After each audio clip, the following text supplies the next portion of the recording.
Be me, 23 years old, dating Marcus for almost 2 years, sitting in his apartment on a Tuesday night. He is playing video games with his headset on.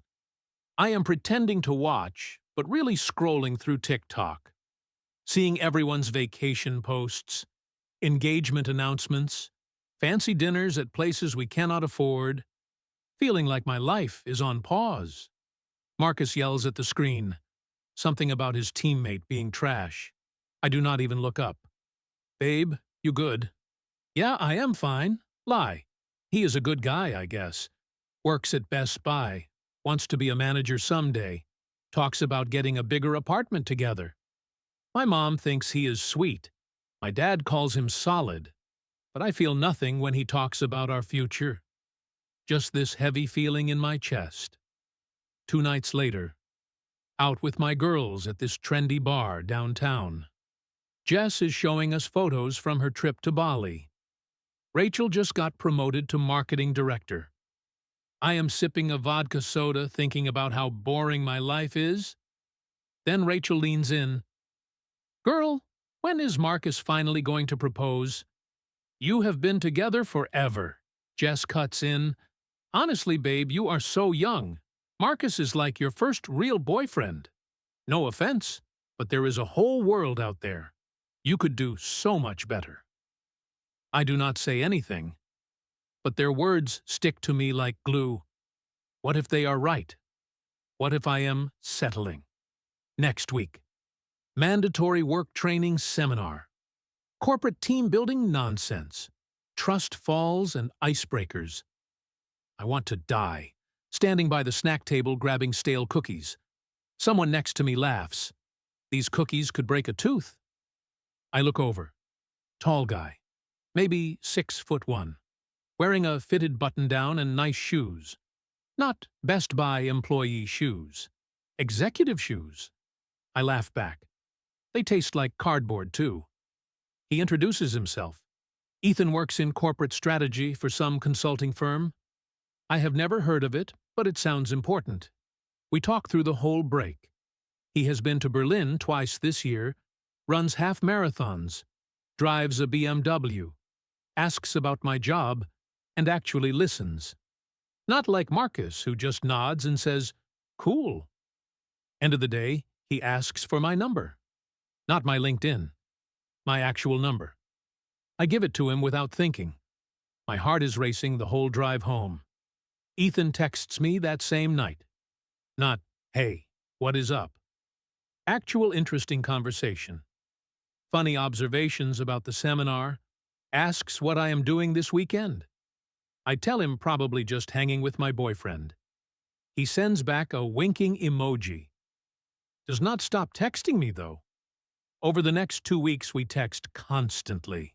Good morning texts, midday check-ins, late-night conversations when Marcus is asleep next to me. I am hiding my phone screen like a teenager. Marcus notices once. Who are you always texting? Just the work group chat. He believes me. He always believes me. Because he trusts me. Because he is a good guy. Ethan asks me to get drinks on a Friday. I know I should not go. I know exactly what this is. But I say yes anyway. Tell Marcus I am going out with the girls. He says, have fun, babe, and goes back to his game. Meet Ethan at this upscale lounge. The kind of place Marcus would never take me. Not because he does not want to, because he cannot afford it. Ethan orders an old-fashioned. I get a glass of wine that costs $18. We talk for 3 hours. He tells me about his ex-girlfriend, how she did not understand his ambition, how he needs someone who can keep up with him.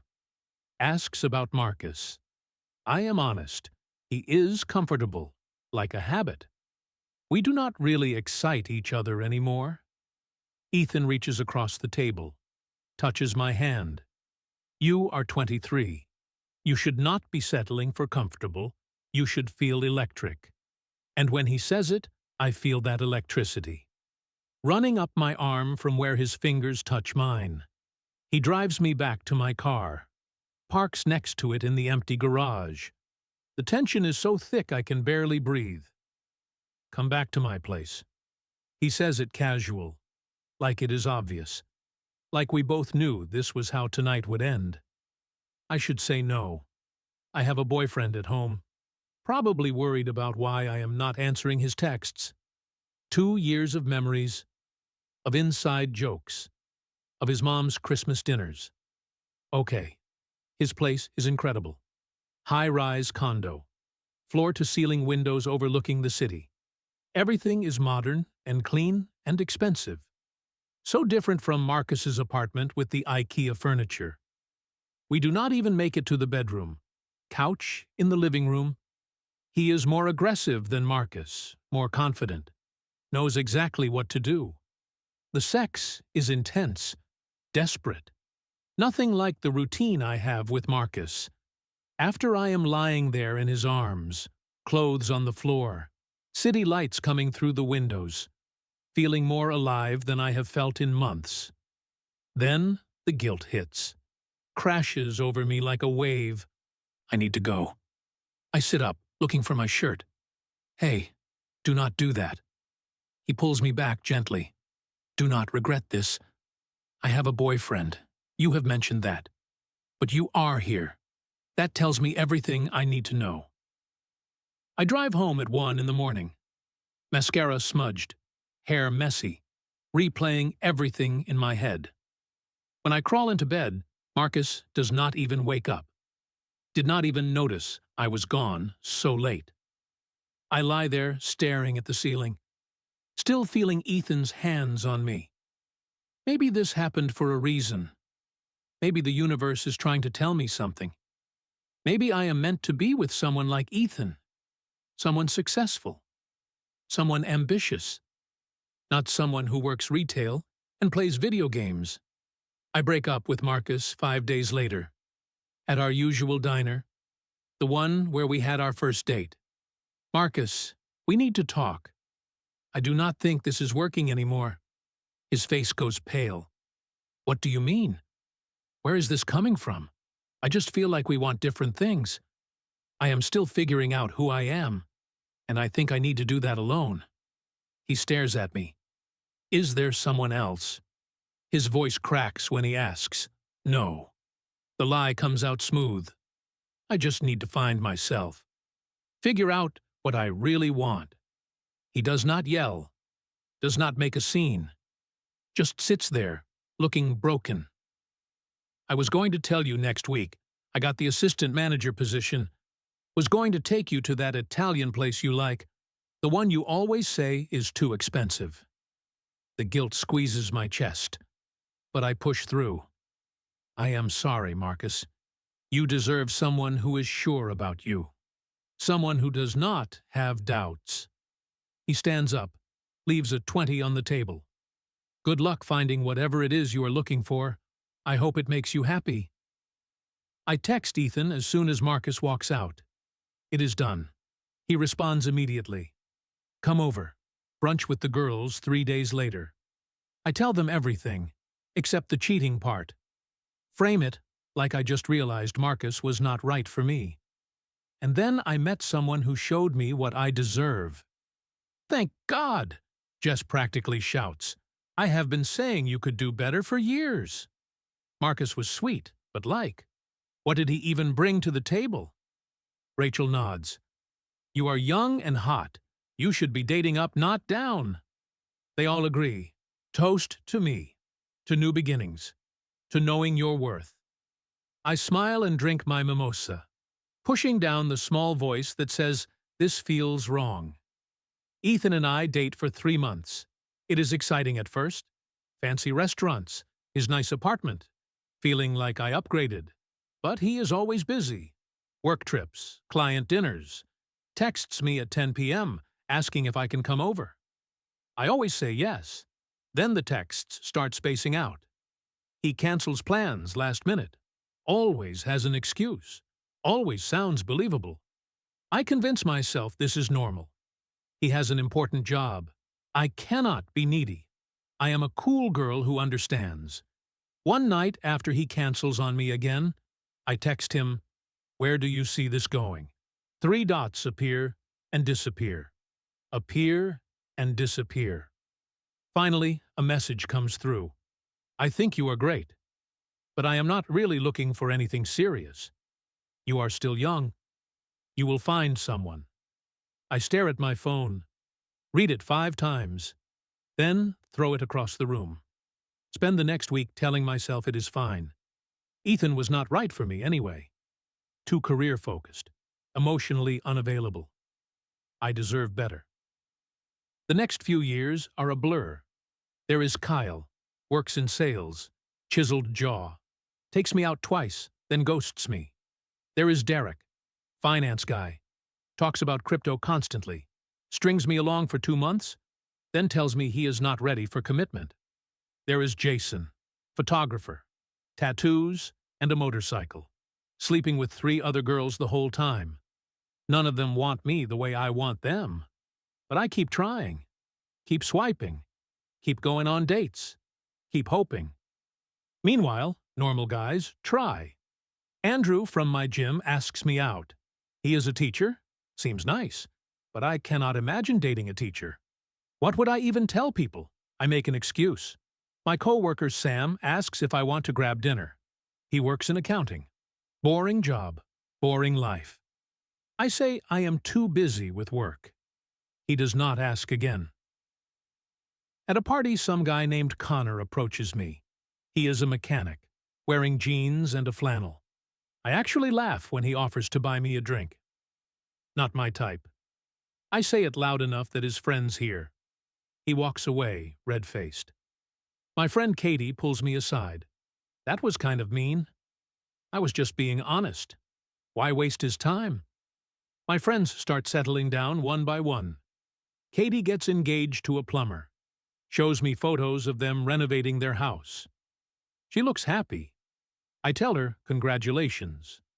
Later tell Rachel, can you believe Katie is marrying a plumber? She has a degree from a good school. Rachel shrugs. She seems happy, though. Happy is not the same as settling. There is a difference. But they all pair off. Normal guys with normal jobs. Nothing flashy, nothing impressive. Just there, consistent, available. I get promoted at work, move to a better apartment, 1 bedroom with a balcony. I buy nice furniture, decorate it exactly how I want. Post photos on Instagram with captions about choosing myself, about not needing a man to be complete. I am 25, then 27, then suddenly 29. And nothing feels different except everything does. Getting ready for girls' night. Taking longer than I used to. More concealer under my eyes. More contouring to look alive. The lighting in my bathroom feels harsh. Or maybe my face just looks tired. Meet Rachel and Katie at our usual spot. Jess is engaged now. Cannot make it. Date night with her fiancé. There is a new girl with us, Mia from my office. She is 22, wearing a crop top and high-waisted jeans, laughing easily at everything. We are standing by the bar. A guy in a nice shirt walks up to our group, looks at me for half a second, then turns to Mia. Hey, I love your vibe. Can I buy you a drink? She giggles and says, sure. I stand there holding my vodka soda. Invisible. Happens twice more that night. Different guys, same pattern. Glance at me. Approach Mia. One even asks if we are friends. Yeah, we work together. Cool. Then focuses entirely on Mia. Later, Mia is in the bathroom. Comes back and some guy is waiting for her. She rolls her eyes to us. Oh my God, I literally cannot go anywhere. Guys are so annoying. I sip my drink and say nothing.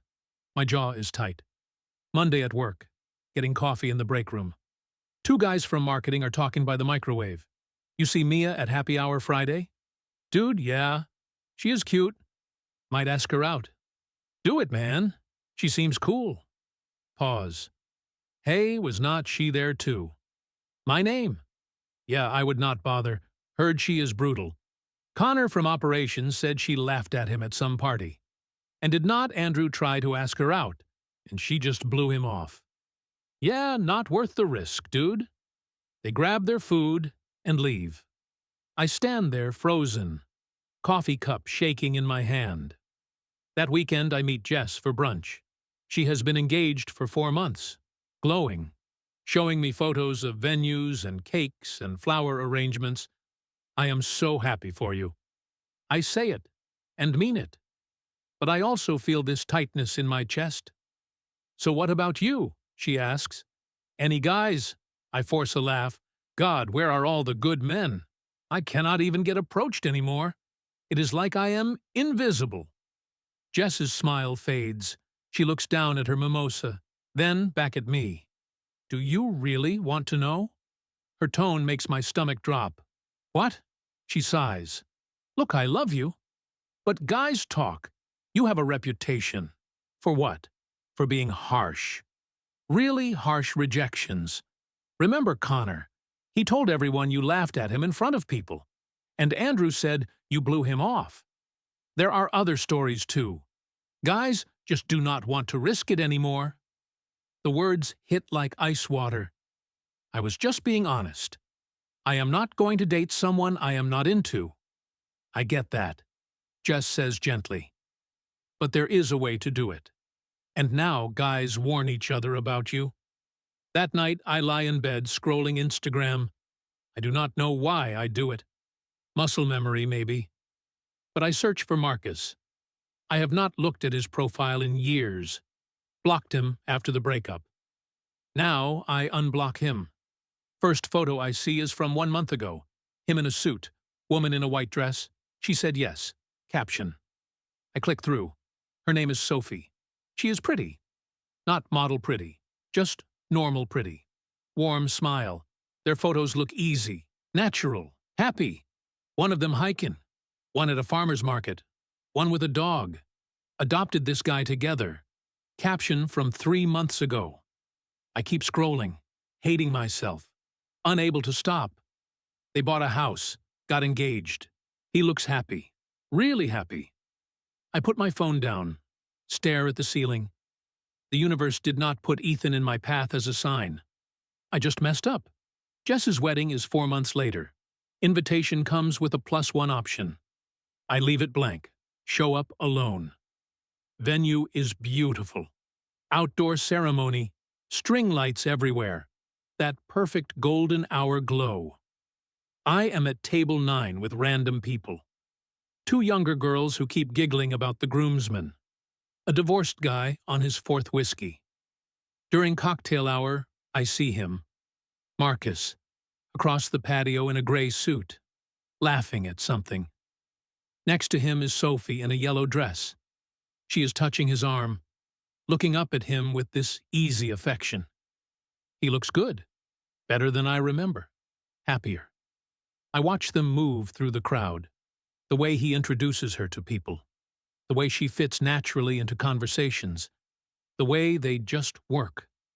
Then he sees me. For a second, neither of us moves. Then he excuses himself, walks over. Sophie follows. Hey! His voice is polite, but distant. Been a while. Yeah, hi. My throat is tight. This is Sophie, my fiancée. He says it with quiet pride. Sophie, this is an old friend. Friend. Not even ex-girlfriend. Just erased. Sophie shakes my hand warmly. Marcus mentioned you guys dated briefly. So nice you could come. Would not miss it. I lie. We are getting married in June. Sophie continues. Just bought a house, too. It has been such a crazy year. That is amazing. Congratulations. Marcus nods. Thanks. Well, good seeing you. Take care. That is it. 20 seconds, and he is done. No lingering glance, no awkwardness. Completely moved on. They walk away, his hand on her lower back. I grab another glass of wine. After dinner, the DJ plays a slow song. Dance floor fills with couples. Jess and her husband. Katie and her plumber. Rachel and her boyfriend. Marcus spins Sophie under the lights. She is laughing. Radiant. He pulls her close. She rests her head on his chest. I am at table 9 with strangers. finishing my third glass of wine, thinking about the night I dumped him, how certain I was, how sure Ethan was better, how I deserved more, how I lied to his face when he asked if there was someone else. Sophie is exactly the kind of girl I would have judged years ago. Normal job, normal life. Probably does not even care about Instagram, but she has what I do not. Someone who chose her and stayed. I leave early, claim a headache, cry in my car for the first time in years. Next week I do something desperate. Make a list in my phone, guys I rejected, Andrew, Sam, Connor, a few others whose names I barely remember. I find Andrew on Instagram, type out, "Hey, been thinking about you. Would love to catch up." He responds 2 days later, "Hey, I am seeing someone. Take care though." I try Sam. Message goes to read. No response. I find Connor on Facebook. Send a casual, "Hey, how have you been?" He replies instantly, "LOL, no thanks." I stare at those 3 words until they blur. There is a guy from college who asked me out years ago. I search his profile. Recent post. Photo with his wife. Wife. Everyone moved on. Everyone found someone. Everyone except me. I download every dating app. Hinge, Bumble, Tinder. Matches are sparse. Conversations go nowhere. Dates are worse. One guy seems promising. Decent photos. Normal job. We meet for coffee. He is on his phone the whole time. Leaves after 30 minutes. No second date. Another match is only looking to hook up. I decline. He unmatches immediately. The quality is nothing like it used to be. Or maybe I am nothing like I used to be? Then I do the most pathetic thing. I text Marcus. Delete it. Type again. "Hey, I know this is random, but seeing you at the wedding got me thinking, would you want to grab coffee sometime? Just to catch up." I hit send before I can stop myself.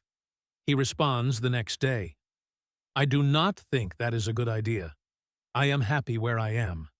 I hope you find what you are looking for. Take care. The politeness is worse than anger. He does not care enough to be upset. I am just a footnote. Nothing to him now. I go home to my expensive apartment. Balcony view. Nice furniture. Everything decorated exactly how I wanted. This is honestly all men's fault. They are so shallow. Only want young women. It is disgusting. Women hit their peak later. I am more successful now, more accomplished, more interesting than I was at 23. But do men care? No. They just want some 22-year-old with nothing to offer. It is not fair. Women are told to focus on careers, build ourselves up, do not settle. Then suddenly, we are too old. Guys are chasing girls barely out of college. The dating game is rigged against us. Marcus got lucky. That is all. Sophie probably trapped him with the dog or something. And Ethan was just a jerk who led me on. Kyle and Derek and Jason, too. All commitment phobes who wasted my time. I did everything right. I had standards. I knew my worth. That is what you are supposed to do. It is just unfair. Men get to take their time, play the field, settle down whenever they want. Women get an expiration date. I did not do anything wrong. The system is just broken.